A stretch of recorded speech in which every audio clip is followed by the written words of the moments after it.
Mag-focus ka sa math. Asan na si Nika? Di ba kagrupo mo siya? Hindi nga po namin siya makita, ma'am eh. Focus ka naman sa science. Alam ko doon ka may hinapapasa yung skill. Ha?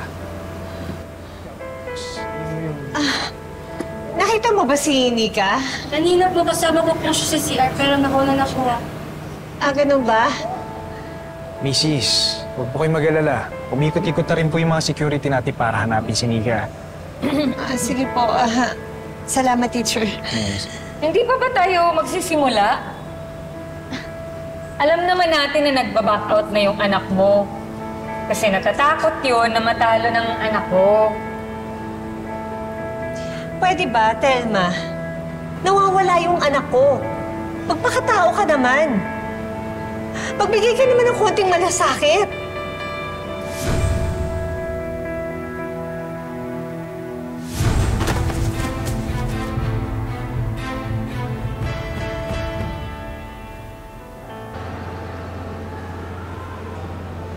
So, magbibiro ka muna. Humila pa. Tracy, masyado nang matagal nakakulong si Nika sa stockroom.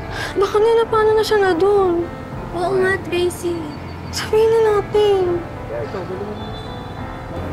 Ano? Isa ng please, na. Sandali lang po, ma. Aling Rose, alam ko po kung nasan si Nika. Huwag ho sana kayong magalit sa akin. Bakit? Asa si Nika? Anong ginawa niyo sa kanya? Kinulong ko po siya sa stockroom. Hindi ko naman po ginusto na mapahamak siya eh. Ginusto ko lang po na hindi siya makajoin ng frisbee. Diyos ko! Nasaan si Nika? Ituro mo. Ano ginawa niyo sa kanya? Saan? Sa may stockroom po.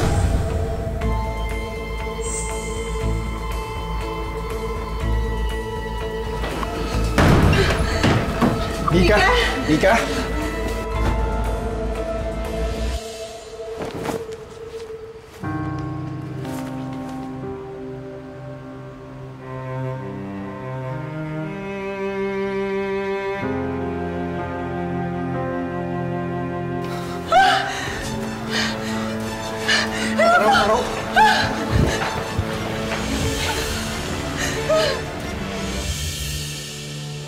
Sir, sabihin na natin ginawa talaga ng anak ko yun.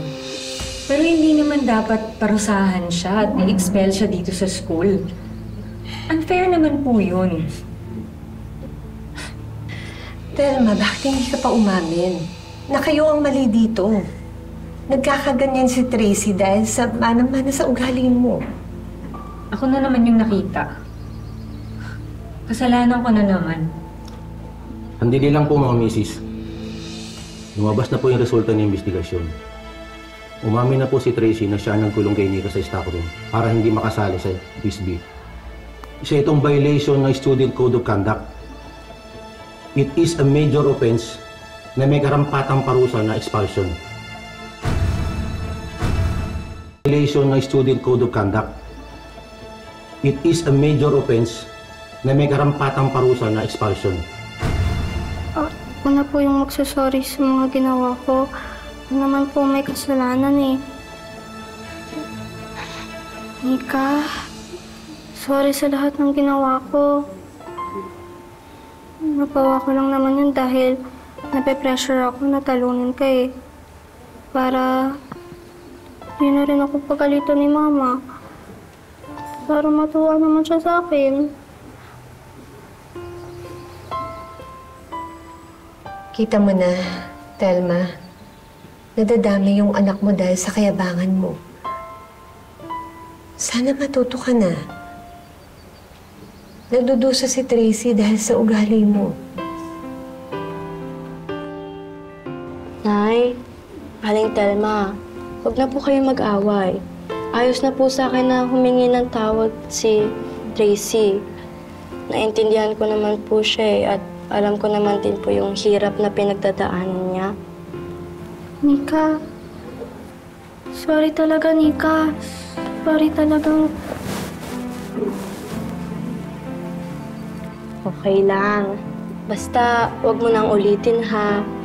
Hindi naman yan sa kung sinong mas matalino sa atin, tsaka kung sino yung highest honor, eh.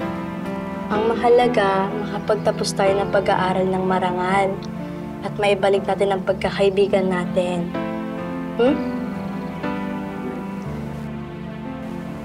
Pwede po bang wag na lang po natin expel si Tracy? Bigyan na lang po natin siya ng pangalawang pagkakataon.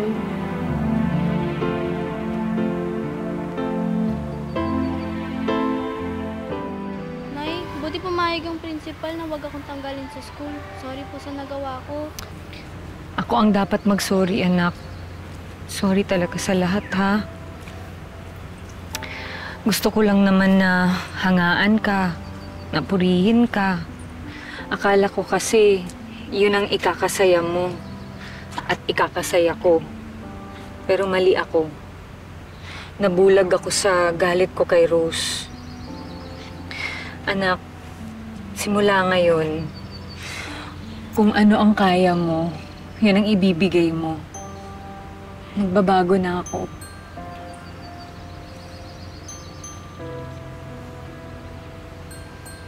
Ma, sila Aling Rose. Rose, pasensya ka na, ha? Patawarin mo ko. Kalimutan na natin lahat. Magsimula tayo ulit. Alang-alang sa mga bata.